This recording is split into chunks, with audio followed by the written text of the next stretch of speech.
Anyway, so we I'm can actually get... quite happy with it. So, do you want me to just jump in? I have like some actually wanted to start with some announcements. Oh, good. Yes, please.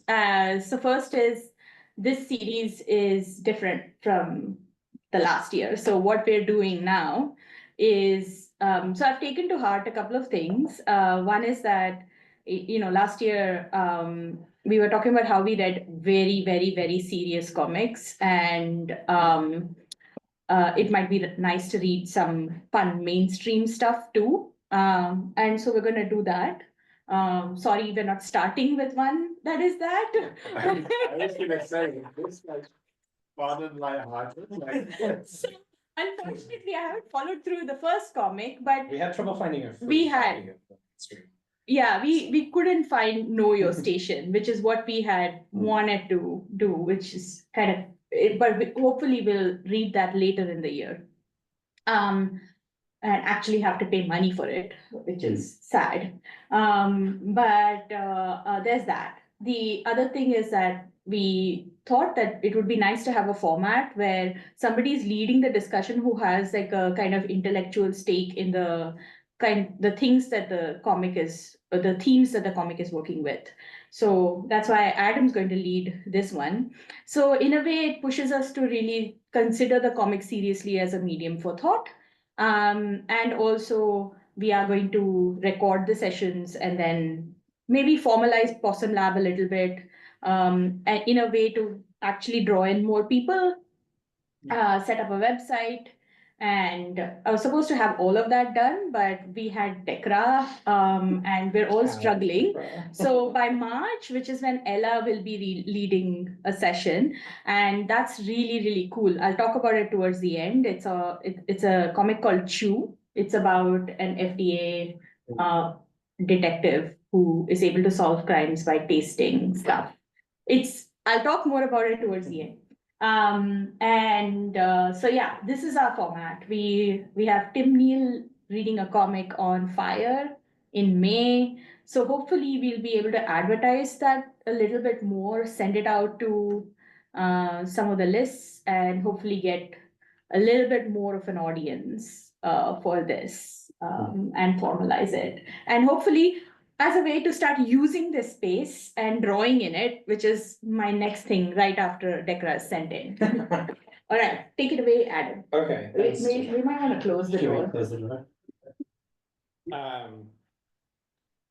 Okay, yeah, great. Thanks for coming, Anjali, and Tim.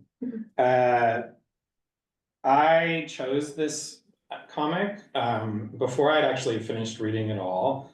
But obviously the themes relate to my own work on construction and labor, and actually more came up in this than I was sort of expecting, and informality, which I'll talk about a little bit more. Yeah, but I think that it's interesting to note, just on that Daria Bogdanska has, when she speaks about this story, one of the things that she highlights, she thinks of herself as a kind of working class artist. She's a labor organizer now in Sweden. So she's obviously this was a very formative kind of moment that she's writing about, and it's kind of propelled her into this particular trajectory. But one of the things that she was talking about is that she sees comics themselves as a kind of working class art form, but also, I guess one of the motivations, again, I'm just saying what she said, is to sort of put work in the picture. So a lot of stories kind of gloss over people's employment. I'm always amazed at how many television shows there are where people are living in impossibly expensive apartments, and yet they're minimally employed and have no so I think she's kind of taking issue at those sorts of imageries and really sort of foregrounding work, and in this case the search for work as a kind of primary storyline.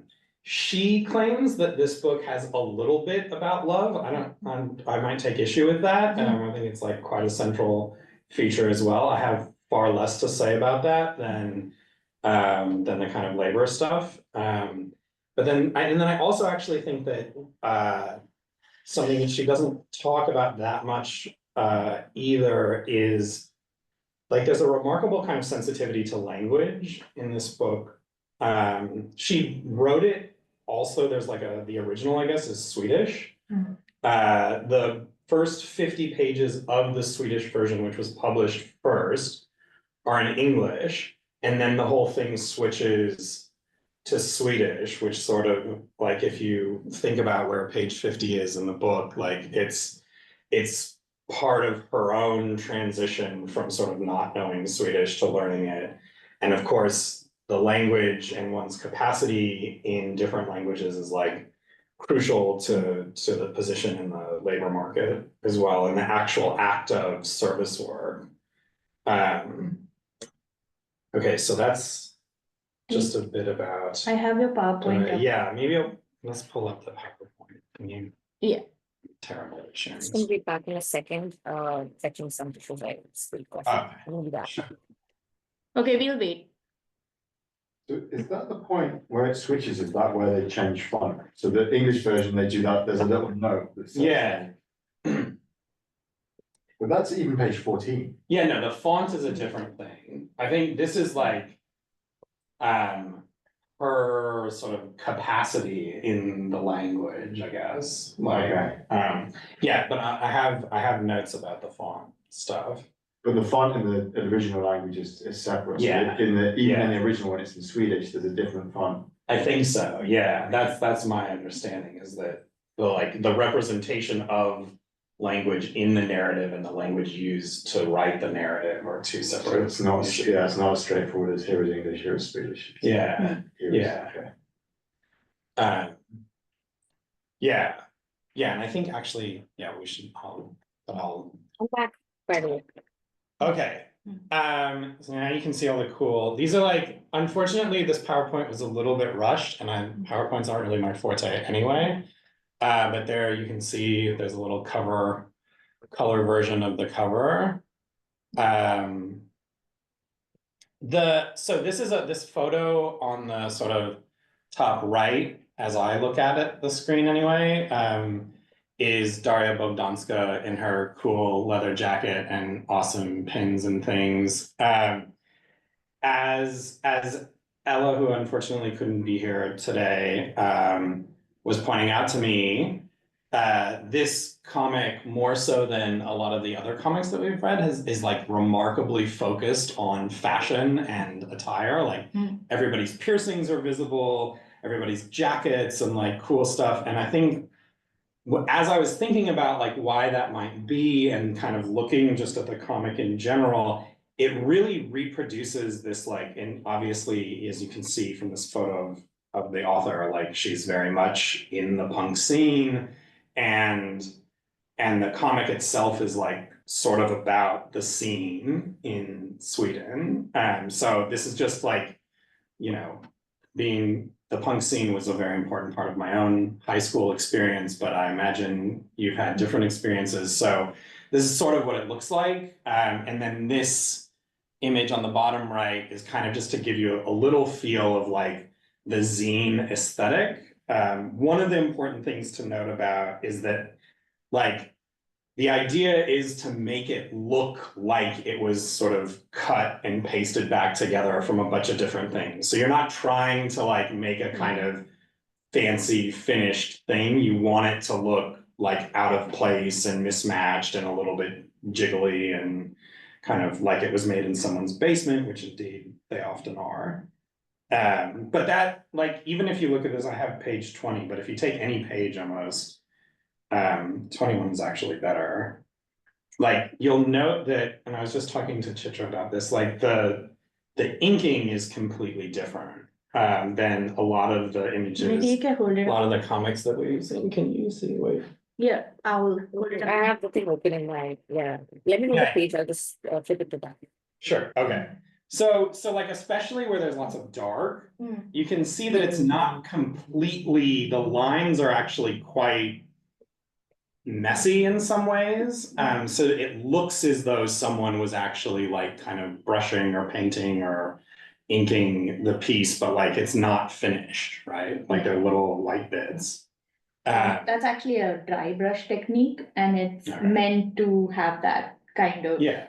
look, which, yeah, it's, also, yes, but then you can also see that she sort of used the dry brush throughout. If you look even at the fine lines, there's a lot of variation.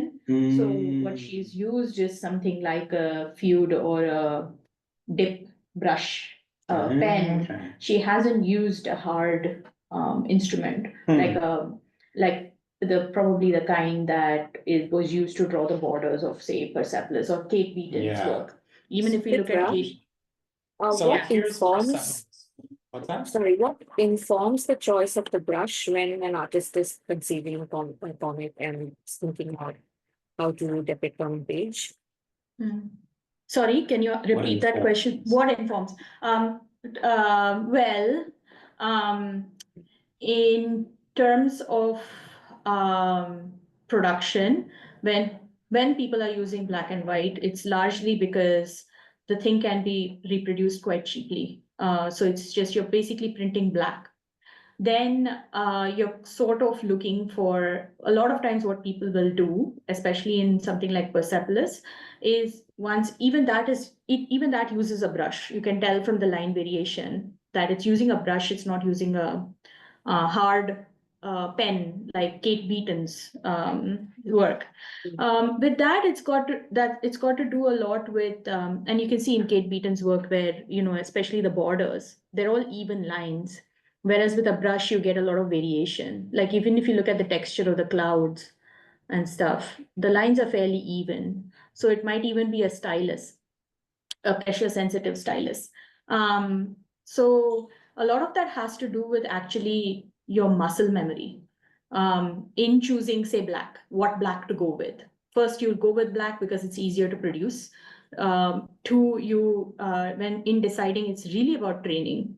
I worked first with technical pens, and when I started working with brush, there was a big learning curve because you learn pressure, how much pressure to apply. And whereas with a brush, the pressure is very different because you have to be very gentle because the brush can vary very easily. So those are learned things with the instrument. A lot of times artists will just work with one instrument for many, many years. And so the style is a result of that relationship between the artist and the instrument.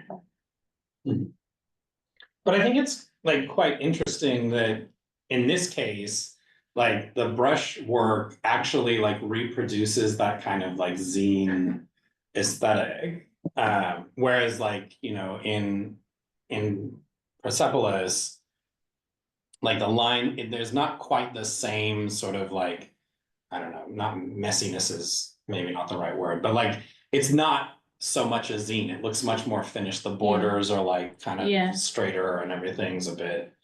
And I don't know if this has to do with it, but as I was listening to this interview, Bogdanska was describing, she's not like a writer or academic by training.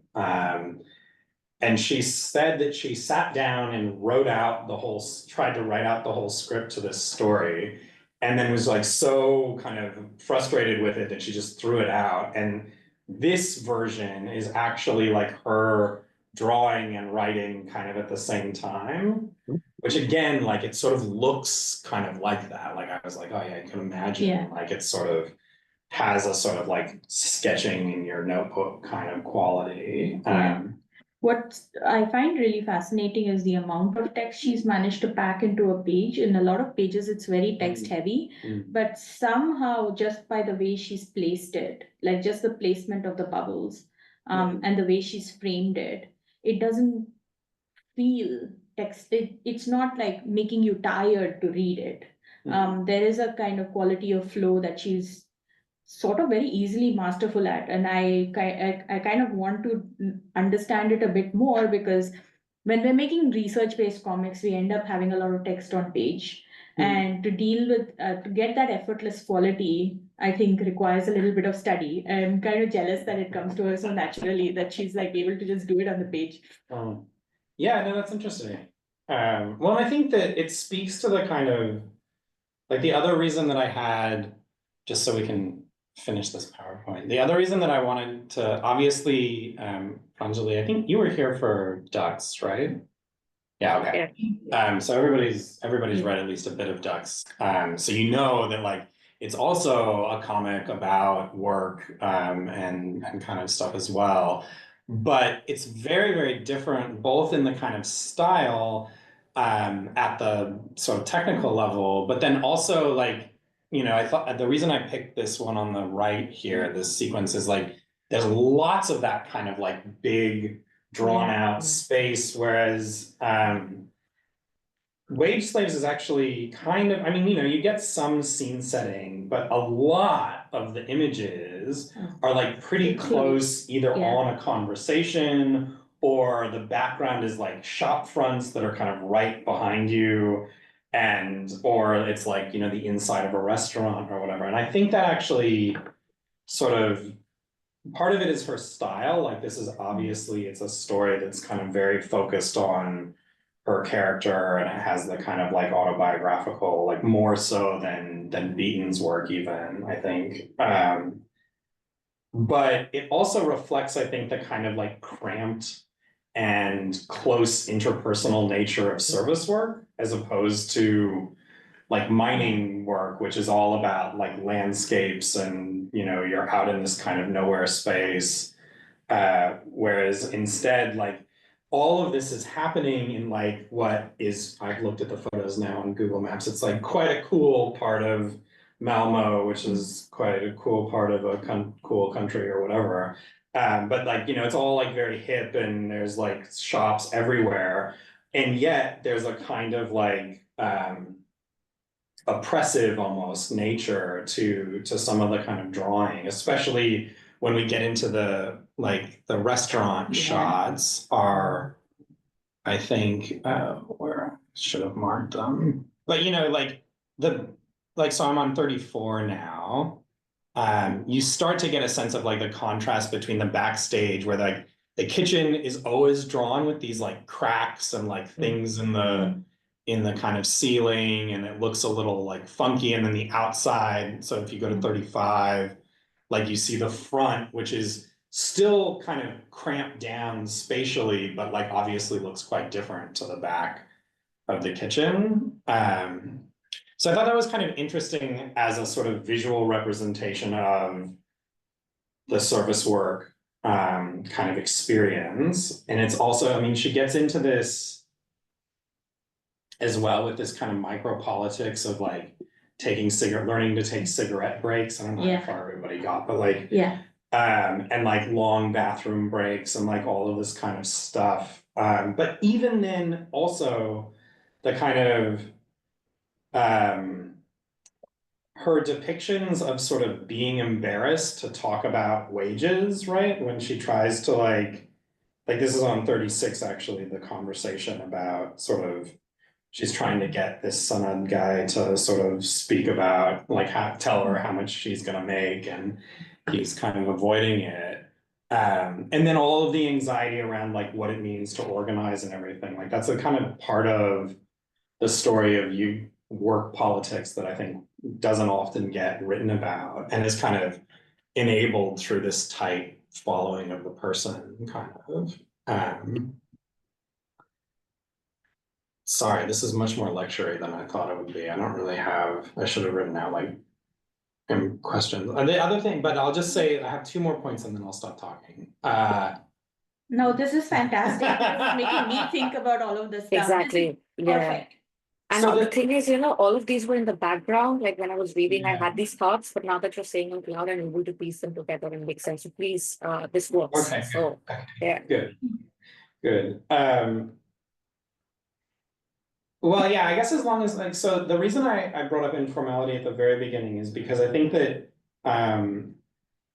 like, I don't know how many of you have read, I'm sure we all are familiar with informal economy as a concept and whatever, but like, you know, depending on how much you actually read people writing about the informal economy, like there's not, I'm always amazed at like how prevalent the concept is and how little people actually kind of say about it. So it's like, ah, yes, there's the formal and an informal economy, and the informal economy means there kind of aren't rules, and like it's all just sort of like free for all, like kind of illegal, kind of not, like maybe there's some custom in there, like what is this? It's sort of like a derivative kind of concept anyway, right? It just means not the formal economy. And you know, that's, which is a totally valid point. I'm not trying to criticize anybody's work on it. But one of the things that this comic does really interestingly, I think, is like kind of lays out sort of internal hierarchies within the Yeah. informal economy. So like, you know, Bogdanska is like much in this kind of position, like she's obviously there's lots of exploitation going on, but she's also like traveling around Europe, like it's a like, you know, she's more like one of those like work holiday people or whatever, right? As opposed to the Bangladeshi workers who are like clearly tied to, and she doesn't get like this again, it comes up only She has in a that few like nice, spots. she's got that nice hierarchy kind of. Yeah, right, yeah, exactly, Yeah. yeah. Yeah, and the hierarchy itself is kind of written into, so at the very end, she meets, she's meeting with these like labor organizer type characters, and she meets another Bangladeshi worker who used to work for a different restaurant that this Sanad guy ran, and he had a sort of altercation. This is on 168, but I'm not making any points about the drawing. But the point there is that what comes out is that it's clear that Sanad sort of owns apartments in the area, right? So he's providing housing for workers. He's like helping people in other kinds of ways, it was just so reminiscent to me of the subcontractors that I knew in the construction industry in India. And they're like, you know, if you talk to them about it, they will describe what they're providing for workers as care, right? Like, and they are, like, they're providing them a place to sleep and a place to eat, and they're giving them work and all of this kind of stuff.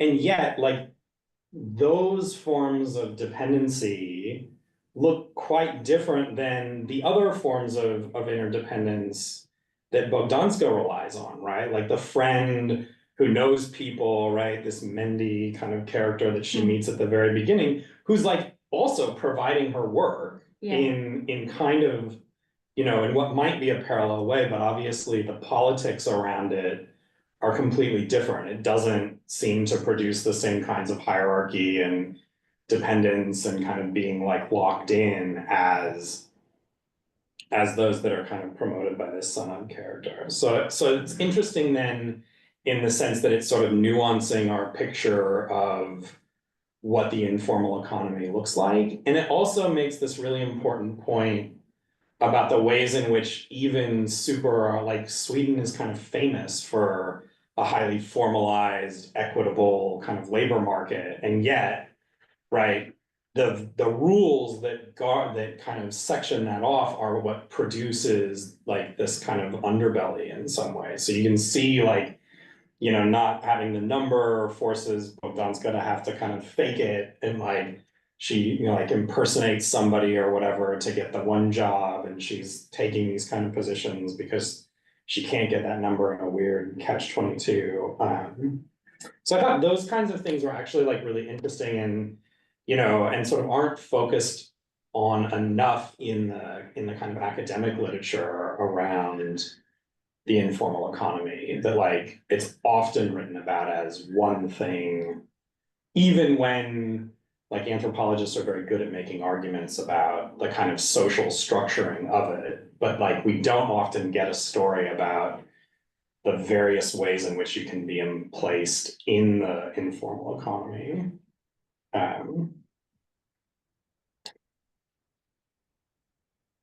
Yeah, I guess maybe I'll leave it there if anybody has any thoughts about.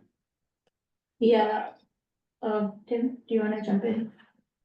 Sure, I mean, I found the contrast quite jarring in terms of like, in a good way, like in a generative way, in terms of like there's one scene in particular on page 70 where she walks past the falafel restaurant Mm, and there's all the kids having fun outside. yeah.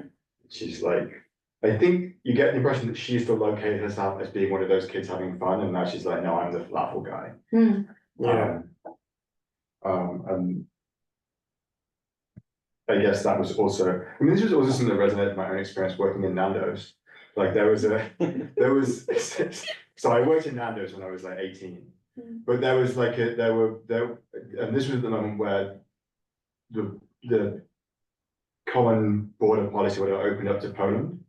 And so we all of a sudden had a bunch of Polish workers coming to join us, but there was a very, like we got on, but there was a different dynamic. Like it was, we would work weekend shifts and like party and would like, just was earning pocket money, kind of like the girl who works in the bar, who just like come and stay for a drink afterwards, and we'd always stay for a drink after work and all this kind of stuff.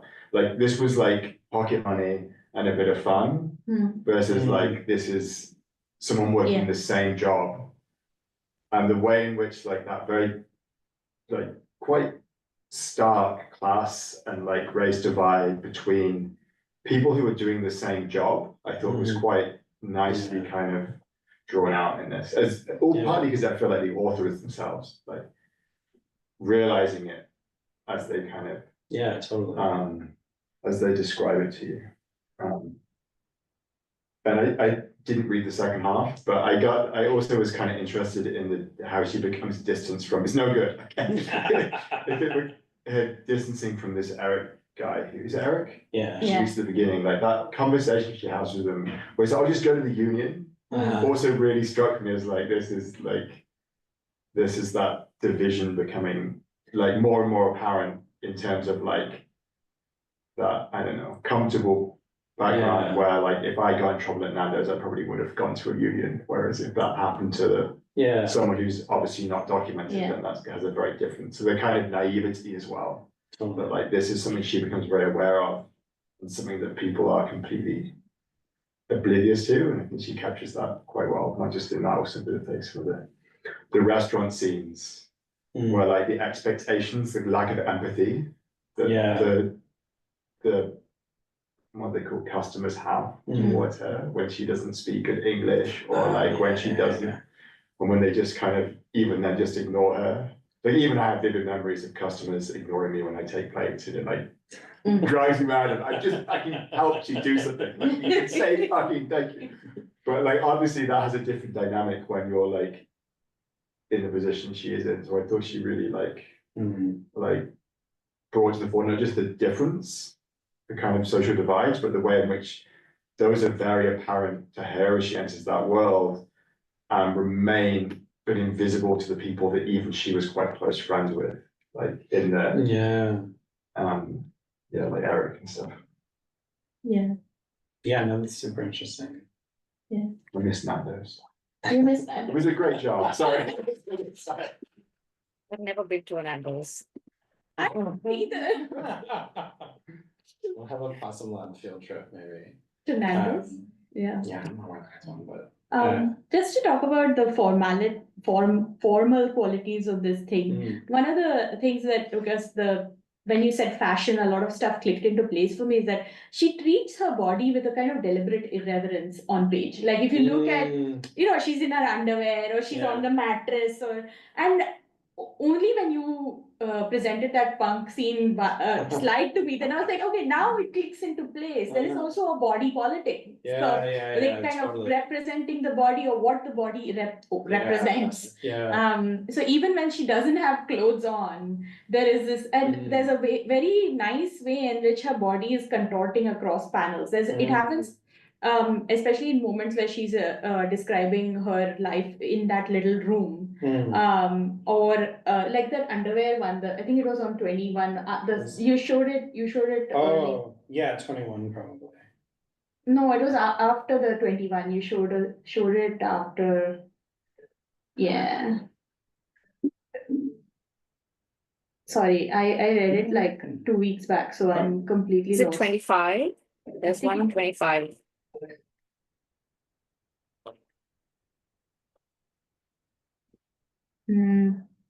Yeah, on 25. Exactly. Like the way she kind of zooms in and out of the body across panels forms a really nice sort of continuity, especially like the fact that her face is like quite wide and round, and she has this, it's framed by this black hair. I found that it's really interesting how she places frames within frames. Like if you look at the panel, there's a door, there's the wall, each thing is kind of sort of framing it, framing. And what she does is that she uses the frame within frame to then place text. So like if you see, she's got this, this is on 25, she'll like use this little space for the alarm clock. She'll use this, like she'll create a little space for the text in the, I don't think that it's completely well thought out or deliberate, but there are and next, in the next session maybe I'll bring a few comic artists who do it deliberately, like Eisner, and they actually like very masterfully place frame within frame within frame, and everywhere you look is a comic panel. Like the panel is not just the, you know, the bordered space, but the panel is reproduced within the panel in like, and I think that she's starting to do that. I don't think that that's like a deliberate strategy on her part. Just in the way that she's drawing, she finds these little spaces and she puts text in there. And that was kind of one of the things that stood out to me as well. She's kind of just making do even with the panel space. It's really, really interesting. The other thing, the other thing is that made me think this okay, so since we're going through all of this university restructuring, it really made me think about like, and when I'm writing DECRA, which I'm most likely not going to get, it made me think about like how much we seed in the act of doing research, like especially in the act of doing something like anthropology or art, where there's the sense that you can work in a space of deprivation. Like I was talking to somebody and I was like, I'm really stressed out about this whole thing. I'm really happy to not get this grant. At the same time, it would really suck if I'm the only person who doesn't get it. There's all of this kind of like anxiety, and on the other hand, there is this, no, that's the fear, right? That's the fear. The fear is that you will be somehow become the social outcast, even when you're speaking from a place of like huge privilege and having this kind of a salary is a very horrible thing to get addicted to, and the addiction to like my continuing position, damn it. And this whole thing, how much of it rests on the word continuing, and that really made me think about that very seriously. Yeah. I mean, it's interesting. So again, in this, I keep referring to this interview that I just happened to watch this morning. But I thought it's interesting that when Bogdanska was introducing herself, she insisted on the post-colonic title of Wage Slaves, like a memoir of a precarious worker, which, like, as far as I remember, like I'd completely forgotten that was even part of the title. That like, and she never, like, no character ever says precarity like in the kind of text, but it's clear that was like an important kind of element of her identity. And you're right though, like this thing about the salary I think is really interesting, because as the more I was thinking about it, you know, like obviously the title Wage Slaves, like it's, you know, it makes sense. It's not like a difficult title. But I was thinking about it and I was like, well, actually, like no one's really earning a wage in the sense of like the proper form of remuneration for formal work, right? Like, I mean, no one's getting a salary, but no one's even getting like, you know, regular hourly work. What they're getting is remuneration, this like kind of under the table form of payment that may or may not, like, right, for Bogdanska, it's like some amount of money per hour, and then like, but it's always being like kind of packaged with other stuff, right? So for like the Swedish worker, it's like getting to drink, you know, with their friends after work. For the Bangladeshi workers, they're like, you know, access to housing or whatever else it is. Like there's this kind of way in which no one's actually earning like the wage proper, even though, and it's funny because like in my mind, the term wage slavery is like precisely pointing that out. It's like it's pointing to the kind of exploitation that's appropriate to the formal wage structure, right? And like capital and all of that. Whereas what she's getting at is this politics of like sort of informal remuneration, which is like slightly different than maybe perhaps no less slavery, but like it's not actually to the formal wage. It's like they're in some ways they're like excluded from the wage. Yeah, Anyway, that's yeah. Yeah, I think, can you like go back to the point where you, because this relates to what you're saying, where you were talking about mm, the formal and informal and how it's approached within anthropological work versus seeing it on page, right? sure. And the way in which a comic might make us see something, like see the form of the informal Yeah. differently. I thought that was a really good point, and I was wondering. if you Yeah, I could- mean, I think it's well. So like, I shouldn't. Yeah, I was too harsh on academics because like I'm thinking now. Kathleen Millar wrote a book called Reclaiming the Discarded. I think that's what it's called. It's about trash collectors in Brazil. But she like makes a lot about this term plasticity, which she's taking from the plastic that the workers collect. And she was like, yeah, like it's wrong to call the informal economy informal. It actually has a form. It's just that it's plastic. It's like manipulable in ways that formal employment, for example, isn't, right? So her trash collectors also don't earn wages. They get money for the plastic that they collect. And her point is that that allows them to kind of weave life and work together in ways that are like kind of more that make their lives possible in certain ways that like formal employment wouldn't. But I think like again, you know, like these concepts of like formal and informal, and especially the way that they're oftentimes taken up in kind of union organizing, is it's like, well, you know, the thing to do with informal workers is to get them formally recognized. And if we can't do that, there's sort of nothing that the union can do for you because they're sort of out of their realm of action, right? And this comic, you know, in Bogdanska's story, like she does sort of like, I think you're right, Tim, like she's bringing it up, like, right, like what am I gonna do? I can't just like call my union because like I'm not even supposed to be here. By the end of it, like she has worked with the union and they do like effectively, like it ends on quite a happy note. I was really bummed to hear she was like doing this interview and she's like, oh yeah, I recently lost my job teaching and like I did lost this other job and I was like, oh man, like more precarious than I thought, I guess. But because at the end it's sort of like she won the case, she got some money from the guy, like, you know, everything's sort of, she ended up with the cool guy boyfriend or whatever, like everything was sort of looking up. And I mean, you know, I'm sure she's doing all right, but so on the one hand, it's a story about how like, you know, like yay, unions can also help in this kind of thing, but the actual stuff that she gets from them is really like around the edges.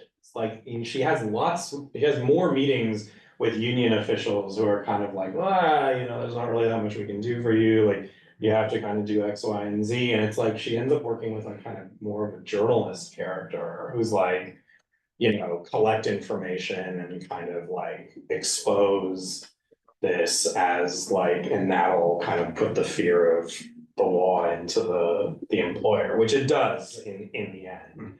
But again, like it's her and like one other guy in a restaurant who also seems to be, I was looking back through it again because I'm not sure what her coworker who's helping with the union stuff's kind of migration status is, but it seems to be more stable than some of the other workers.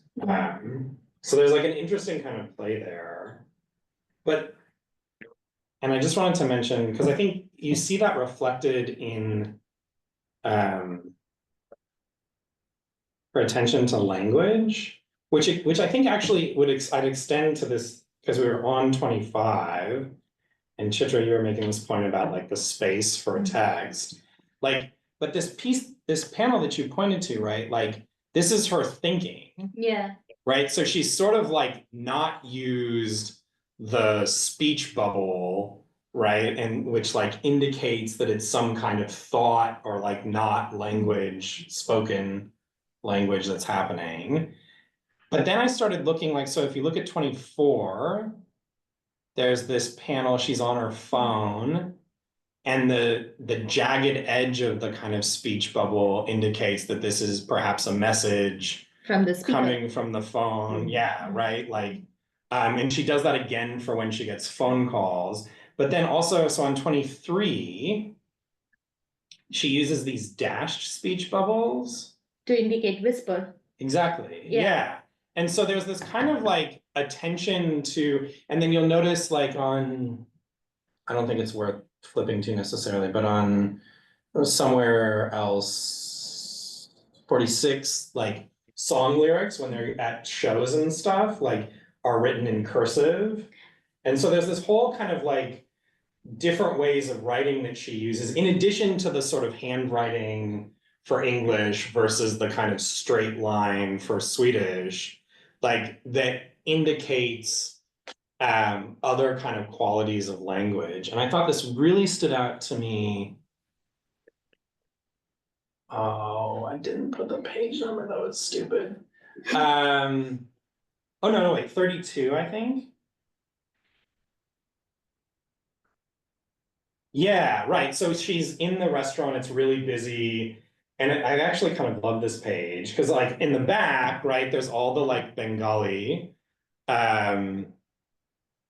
in script. So you can't like, or at least I can't understand what's being written. And I think the idea is like she doesn't understand Which what they're page is saying. it? This is 32. 32. It's written in Bangla. Yeah. Yeah, I almost, I mean, can like, read it.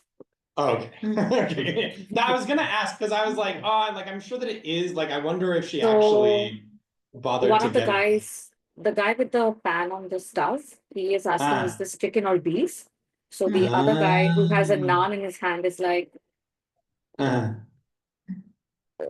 we need to. So it's in a minute. It's gonna be ready. Then the girl is asking, I need it ready right now. It's basically it's a banter, kitchen banter. That is the food. Yeah, And yeah, what yeah. food is it? Stuff like that. Yeah, totally.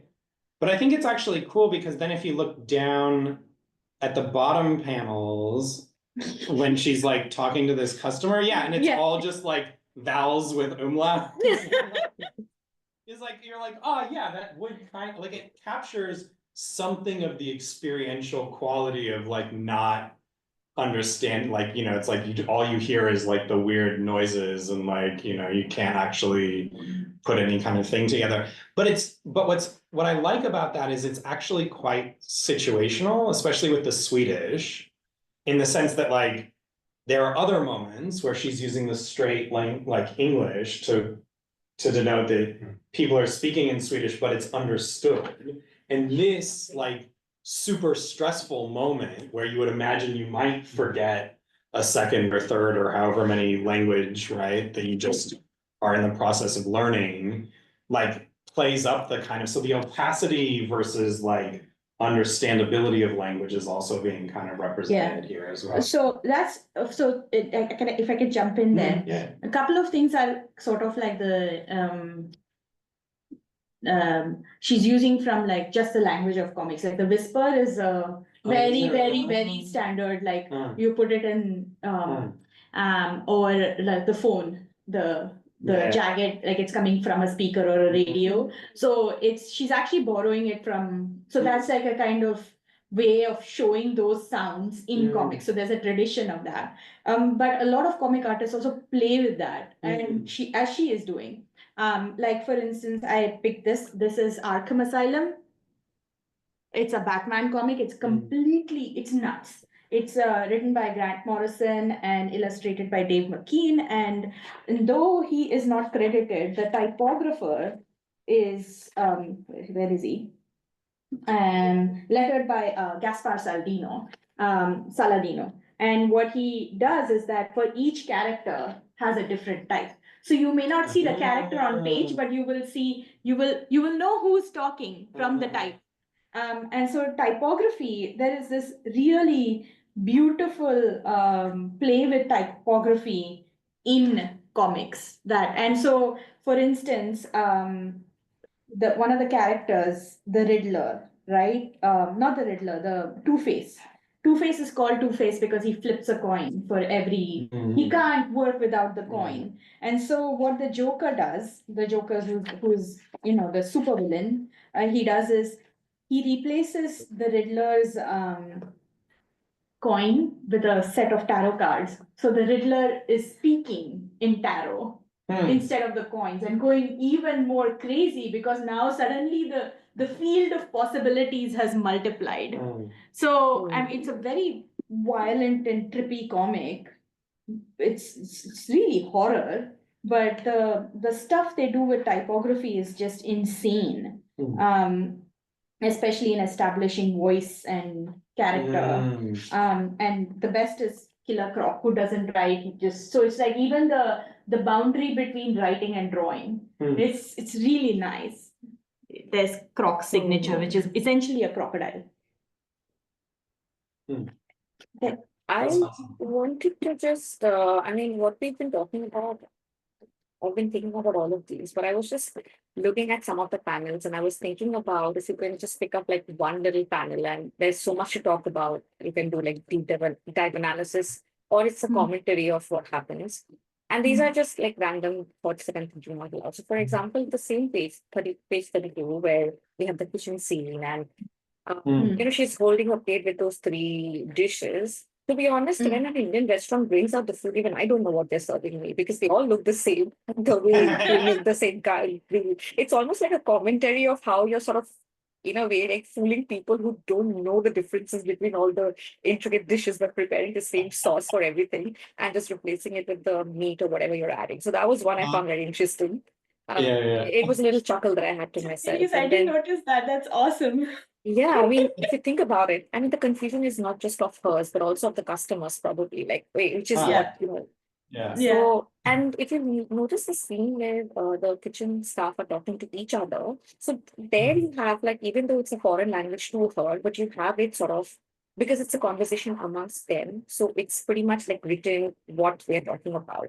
But when it's a customer speaking to her, which is also in foreign language, because it's directed towards her, you don't know what the Swedish thing is with her. It's all coming out in. So I felt like these are little attention to details that she's like showing like here and there, which kind of takes us to the mundane, everyday, random things that we don't pay a lot of attention to, but in a way, characterizes how experiences are in these situations.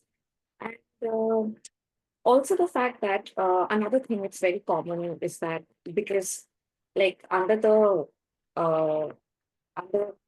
a lot of places across, they use the term, let's say Indian, but you have a mix of, South Asian food, South Asian people, South Asian stuff sold over there. So even the Indian curry hut, if you look at it, most of the workers were Bangladeshis.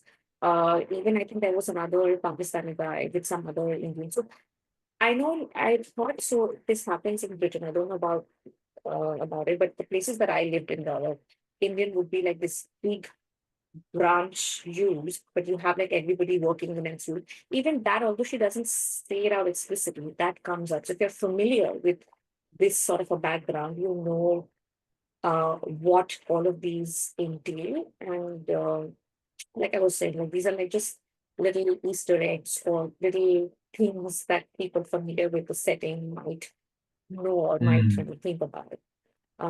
That's what I was thinking out loud, thinking out basically when we look into the language. And another thing, going back to, I don't when we start talking about academic concepts and academic scholarly work on this, I feel that a very unidimensional view of the workers are presented in a lot of cases. Like, or when we read about, let's say, precarious workers, it's mostly in certain settings, in certain locations, certain race, certain kind of work that they are doing. I Mm. really liked how it has kind of flipped it over. So we are looking at Europe, which is full of, we know about Europe and its labor law supposed to be like very progressive, very like protects labor and a bunch of other things from the rights Mm. perspective. Whenever we study about precarious workers, it's always from the global south in certain settings. But here Yeah. we are looking at somebody who's from the continent. Definitely, Europe has its own divisions, its own hierarchies. But if you look, if you sort of zoom out, it's pretty much a European experience in what their experience, a Polish experience in Sweden, let's say. So that also again reflects a kind of hierarchy in it, but also, not everybody has to be from the global south to experience these. And also you can look at the employer over here who's supposedly from global south. So again, it switches. So whenever we think about um so Adam, for example, you said, like in the construction work in India. So it's in a very specific setting where there are other divisions happening. But if we think about, let's say, global South employers, again, it's always the Middle East or maybe in the Southeast Asian context that we look at who are the employers and who are the employing and what is the dynamic. But over here, it's almost split. You have in a European setting, somebody from the global South being the employer, having these problematic policies, and somebody again from Europe sort of experiencing. I found that in a lot of ways, this has overturned, and again, it presents more than 24 hours of what a person goes through. So it's not just them in their kitchen suffering, but, the punk life they have, the romantic Mm. stuff that they're doing on the side, their fashion, their all of that.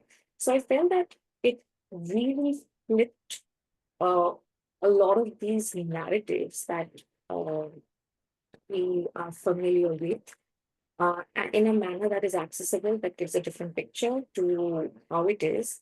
And and yeah, it sort of opens up conversations for, we really need to get out of these binaries that one is exploited by the other, but how in different locations and different settings, depending on your vulnerability, your position of privilege, or whatever it is, your experiences vary.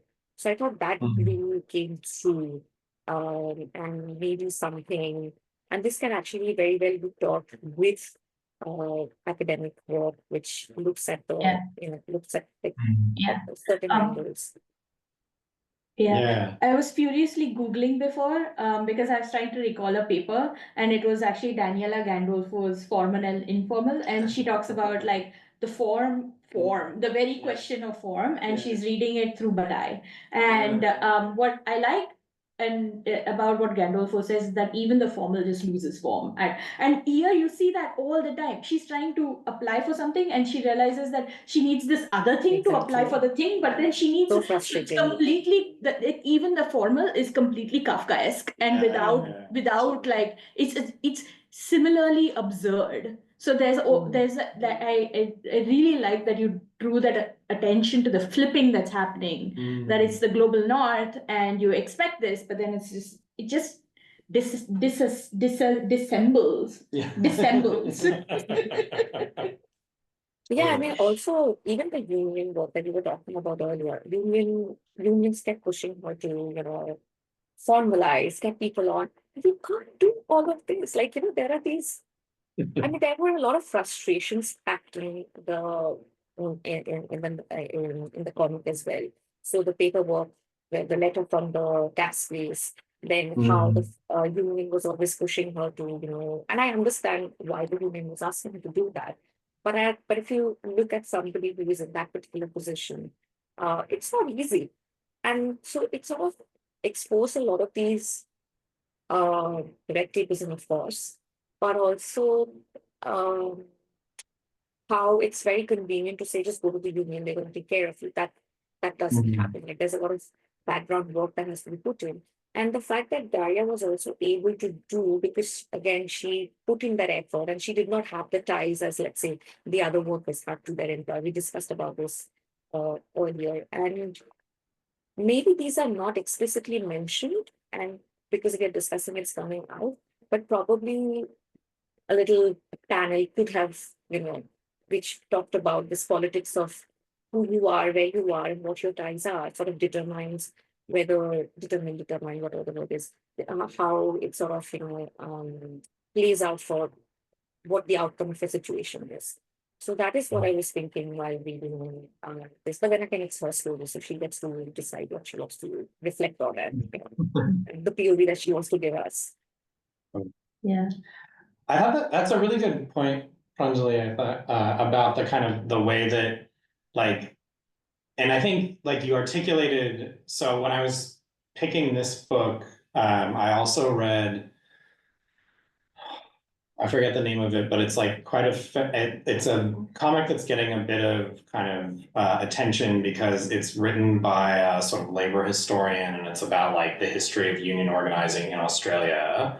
And it's a wonderful book. Like, at the end of the day, I was like, it's a little bit too flat-footed. Like, this is why unions are good and you should love them because like workers being oppressed is bad. And like, which I was like, well, I think especially for this audience, like that's like, we kind of know that, and we should look at something a little bit like different. But I think what you said just then about the way that she writes, like this comic about labor is also about like life and all these other kinds of things, and the way that she puts that into play like throughout the whole thing, right? Like it's not like there's one chapter on labor and how everybody gets exploited, and then there's like another section that's like what you do in your off time or whatever, like kind of thing. Is like, I think what kind of unconsciously maybe like drew me to this one over the sort of like more like this is just a history of how workers get exploited by like Amazon or whatever. Which is also like interesting and important, but like there's something about the kind of like work in the context of a sort of social life that that I think is more anthropological maybe. Yeah. The work is always there, even when she's like going to a punk concert, right? Yeah. I've got to go home now. Yeah, Yeah. totally right. Yeah. Well, in the like the constant like kind of like she does a pretty good job of like, you kind of always know when it's day or night, like, because she's like pretty careful about sort of like painting the background so that that it's kind of like this is a show that's happening late, like at 11 p.m. when she's like finally off work or whatever, right? Like, so it's like kind of interesting that there's that like, the life that you live like squeezed in around the particular rhythms of your job and all that. Yeah. Just going back to page 32, there's one which we talk about quite a lot, like the what's the language? Is it Bengali? And then like what is the politics of Bangla? Because I also noticed on the falafel page, there's some Arabic script on that. The politics of Arabic and gets written in Arabic, right? South Asian languages get written in their script.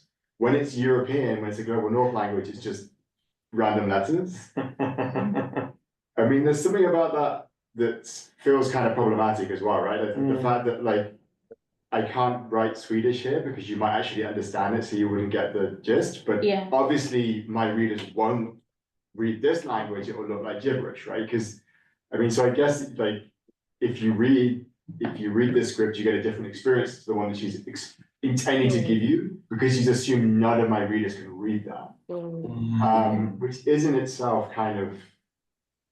I mean, I don't know. Maybe I'm not being generous enough to her, but like there's a degree of othering in that she's kind of both commenting on in the story, but maybe certainly reproducing through that choice of like what languages can be written as foreign languages and which ones have to be just written as gibberish.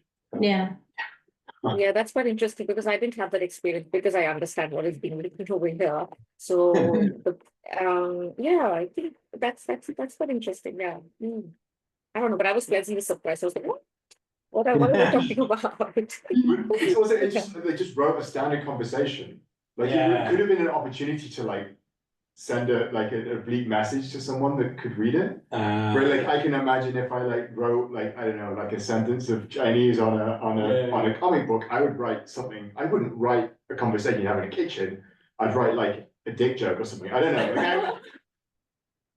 Like, Question about this or some particular. sort of critique or commentary. Or something. Yeah. I have a question about this book. Like, some real people, that Samarkand exists, and I sent you the link. So, how does it work out? Like, you're talking about real people, you're taking their actual names, and you're painting them in a picture that is not, desirable or pleasant. Couldn't there be like legal repercussions, or just because she has the thingy, the negotiation which she won, that gave her the immunity to do this? I'm not sure. Like, how does it work out? Yeah. Hmm. I don't know. I mean, that's certainly like a huge difference between like writing a memoir and doing like a graphic novel for research purposes, right? Like, obviously she was like, I think that I don't know. She certainly didn't talk about any of this in the interview that I watched, or any of the kind of pieces that were reviewing the book that I looked at. But I imagine that most of it, like similar to the Beaten as well, right? That it's, like I'm just writing about my own personal experience, and like if I kept a journal while I was working, like that's not, you kind of can't do anything about it, right? Because it's all sort of after the fact, I guess.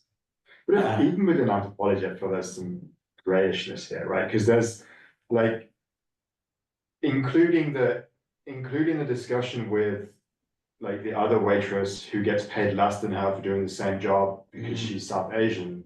Like, I feel like consent to her to be included is a very different dynamic to consent to be included by the guy who's exploiting you. Like even within like anthropology, there are people who argue that like certain people don't deserve informed consent because requiring informed consent means that we cannot study like you can't study exploitation because you can't study the exploiters without their consent. And no one consents to being painted as an exploiter.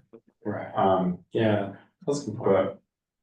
But then it would still be interesting to have that conversation with people. How do you navigate the kind of the people that you relate to in this space, and like how do you navigate who is the person that you do need to have some input on, and who are the people that you're willing to just like disregard their interest in?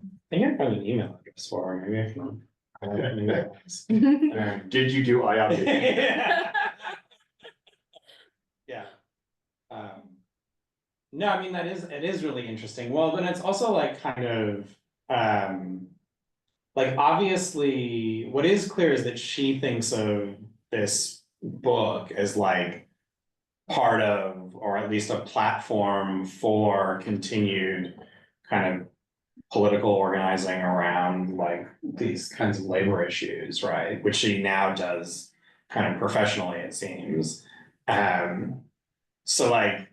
So that also has kind of like similar, I guess, questions in terms of like, what kind of like when you're collecting data about like the minutia of like work experiences and like what can you do with them, and how do you balance your kind of position in terms of like wanting to be kind of useful, right? And she certainly characterizes like Nirja, I think is the South Asian woman, as being like, oh, thanks for doing this. Like, I'm glad someone at least is kind of sticking up for like, it's unclear what happens to the other employees of the restaurant, like at the end of the day. Because she certainly isn't working there by the time the book ends. So it'd be kind of interesting. It would be sort of interesting to know a little bit more about like that relationship that she has. They're all sort of characterized as being sympathetic and supportive, but not willing to like join the union themselves because they're sort of more entangled with the employer. Yeah. I was wondering, do we know like how long she took to draw this? Because I know that she did it as a part of her art program, right? And and I was wondering how many years after this whole thing was over that this came out. Like I was just kind of wondering, I couldn't find any information on it, and Yeah. admittedly I didn't look very hard, but I was kind of wondering whether that she says that in the interview at all. Well, so in the interview, she's 32 and she's 25 when this happened. So it's certainly, so it's less than whatever, 7 years. Probably, but I think it took longer than it would have normally. She definitely talked about, like, because she's sort of from this working class background, she's not able to produce comics at the speed and kind of whatever amount that other people are. Yeah. But yeah, there wasn't any like hard fast. I had another point.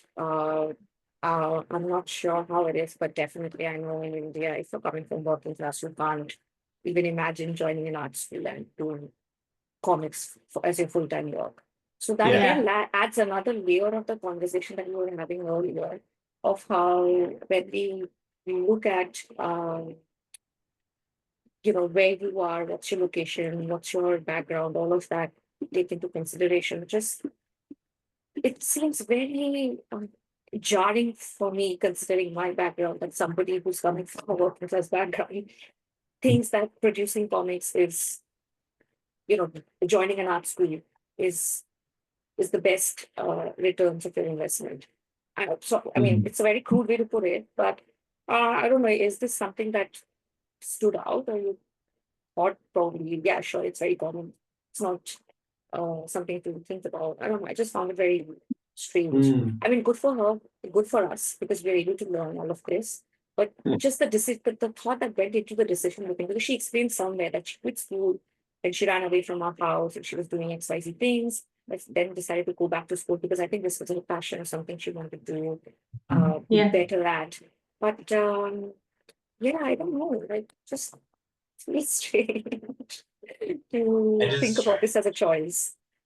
I mean, she did mention in the interview that it was a community college where she's getting this degree. So like, it sort of was potentially cheaper than like some other form of schooling. But yeah, like it is. And that's, I mean, but I think you're right. Like she's in an interesting sort of class position in the sense that like on the one hand, like obviously she's like really struggling financially and like scraping by. It has a kind of like down and out in Malmo sort of feel to it. But then on the other hand, it's like, she's like backpacking around in Barcelona and she's like, going to art school and stuff. Like it's not quite the sort of trajectory that you might imagine from like working class family, like, if she was like going to engineering school or whatever. No, what I'm thinking is that this comic then in many ways challenges certain notions that we have about,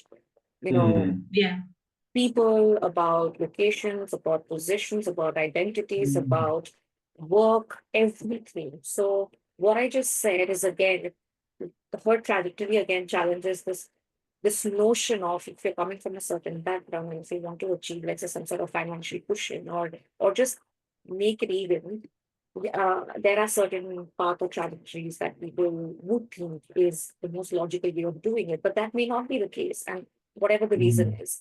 So it again pushes us to go beyond these, how we have been taught to perceive the world, and these ideas that we have around what is what should be the most rational way of doing things. So this has a lot of layers, this particular book, in so many ways. Like if we start to dissect, there are so many ways she's actually challenging us and and how we think about these structures and hierarchies. Yeah. No, and I like that like, yeah, it's a working class struggle and I'm backpacking across Europe. What am I expected to do? Just sit in cafes and ring up a tab and Exactly. read Marx? Like, is that what you're expecting? Because I'm Yeah. not going to give you that. And I like that. I like that. Yeah. Like, I joined art school even though, it's a calling. I want to do this. Like, why does it have to fit into anybody's picture of what a working class struggle should look like?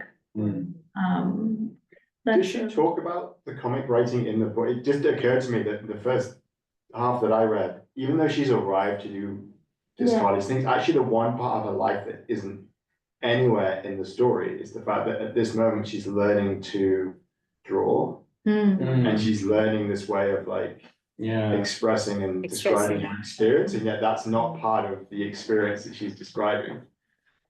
It's remarkably, there's not much more in the rest of the book, at least in my memory of it. I don't. No, I don't recall in the part that I've read having encountering.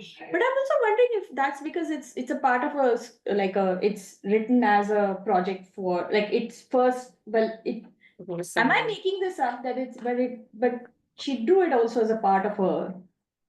Yeah, so I think my sense is from the interview that like she didn't actually like write this for graduating art school or whatever, Okay. but it was written like right after, and she probably did some piece of it like for getting the degree. So that'd be my guess. So I would imagine like that in that case, we don't write about the process of learning in the thing that we produce to show that we've learned something. Yeah. So that's why I thought there isn't much about it. It's just there. Yeah, look, I've learned. Look.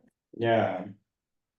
Well, and she's obviously like, so in addition to this interview, I found a YouTube video about where she's featured as part of the like what's described as a kind of emerging radical comics scene in Sweden, and which is like I mean, at least the way the video portrays it, it's like, and it's also super feminist, like, so they like it seems coincidental the way they've framed it. Like, I don't know if that's the case or not, I doubt it, but so it seems like there's also probably like if I had done more research, I would have been able to tell you that there's like something about the moment in time that she's there and learning. Like, I mean, the fact that she's getting a degree in comic art is kind of right. And there are other people in this YouTube video who are like, yeah, I got a degree in like comics or something. I was like, oh, like that doesn't seem like, you don't see that every day, right? So there's obviously something going on like in Sweden that like about comics, but then also about these kind of like radical comics that like she's kind of in the ground floor of as well. Yeah. I think at some point we should look at read something about the history of zines and zine making and the history of the alternate comic. So I think we should do that. At some point we should put that into our reading. Maybe have like a couple of things which are about comics that give us a sense of the history of the medium, and also like in a way the very recent formalization of it, like degree programs where you learn to be a comic artist. That's a very recent phenomenon. So thinking about those things would also, I think, be interesting. Do we have anything to add or points?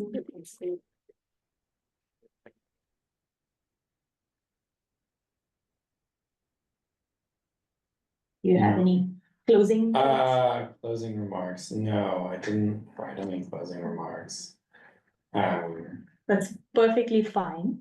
One of the things. Thanks for reading closely and taking us through it. I think that was awesome. I think that one of the things that Adam said to me last year, again I failed at doing, was that he pointed out that so many of the comics we were reading were so autobiographical, and he was kind of tired of it. And I agree, I'm tired of it too. So then I picked like a super yes. Yeah, obviously I've moved us beyond that. So the challenge for this year is that no autobiographical books. So the Okay. next 8 or 9 comics that we read have to be non-autobiographical. And I'm like looking at the bookshelf in front of me and I'm like, oh damn it, there's so many that are autobiographical. It would be great. But no, that's the challenge for us, is to read something that's non-autobiographical. We might even read some very classic comics like Watchmen or the Incal by Hodorowski, and maybe in a way also to get us to really look at the image and to look at, like, how is a comic depicting something that's informal. So I think that, because that conversation, I think, is a that point you made, I thought was quite brilliant. So I want us to do that. There is a PossumLab T-shirt that is in the making. So if we can get up 50 people, we might get some money to buy a few comics, maybe one. But I think these conversations themselves are great. So yeah, we want to start putting them together, making them into an archive that we can draw on from time to time as we, and also start as a way of like really starting to work in this space. Because I don't know about you, but I'm sick of Decra. I'm sick of it. Yeah, and maybe get Tim to lead us through one. Yeah. That would be awesome. Yeah, Forest. I think for the next one, oh yeah, okay, for the next one, Yeah. we are reading Chew. It's a comic that's won many awards. It is extremely gory. I'm talking like severed hands in soup, but drawn in like a very graphic style. So it's like, it's not going to make, make you not want to eat dinner. That's not going to happen. Maybe it will. I did ask Ella if she was okay, because it's quite gory. And the way that, so it's, the protagonist is Tony Chu, who is a psychopath. So basically, he's able to taste things, and once he puts something in his mouth, he gets like this vivid like history of all the stuff that's happened to, say, if he's eating, like, say, a chicken sandwich, all the things that have happened to the chicken and the chicken's life. So then he gets roped in by the FDA to solve crimes. But unfortunately, because he's a psychopath, all he can eat are beets, and that's the one thing that doesn't give him these visions. So we're going to read that, which I think is going to be fantastic, and it's also going to bring to our attention the ways in which serialized comics work. Whereas you'd have like one issue that's rather short that takes you through one narrative arc very quickly, and or slowly, if that's debatable, and then puts together the character arc over the whole series, right? Like it's almost like watching a episodic television serial or unfold in front of you. It's a completely different kind of feeling to read the thing. So yeah, we'll be doing that for the next one. Very gory, lots of fun. I think it's a lot of fun because I like gore, but I was Good. wondering, do you think it's going to be helpful if when you're sending the comic, we put a line to that, pay attention to these details as you're reading? So maybe Yeah. that would be some sort of a guiding thing. Yeah, I thought about that. Look at, like, for instance, if we're reading Lone Wolf and Cub, think about time and temporality, but also didn't want to foreclose the reading. So I don't know. I'm torn about it, because I can come like during the thing and say, oh yeah, here's how it's playing with X, Y, and Z, or did you notice this? And it seems to open up the conversation that way anyway. So because then they're like, oh yeah, like here's the thing, and here's another Makes thing. sense. So maybe I can put in a one-liner and just say, these are things worth. We can try that More to out. say, yeah. Yeah, definitely. If it works, it works. If not, we don't follow it. Yeah, I think, yeah, so now, watch out for Tony Chu. Get it sent out by next week, once I get a complete okay from Ella's, because I think she should look at one issue before she commits to reading something gory. All right, all right. All right. Thanks, See you thanks next for time. joining Bye-bye. us. Yay, Bye-bye. Take thank care. you. Stop share Should we get lunch? and end meeting.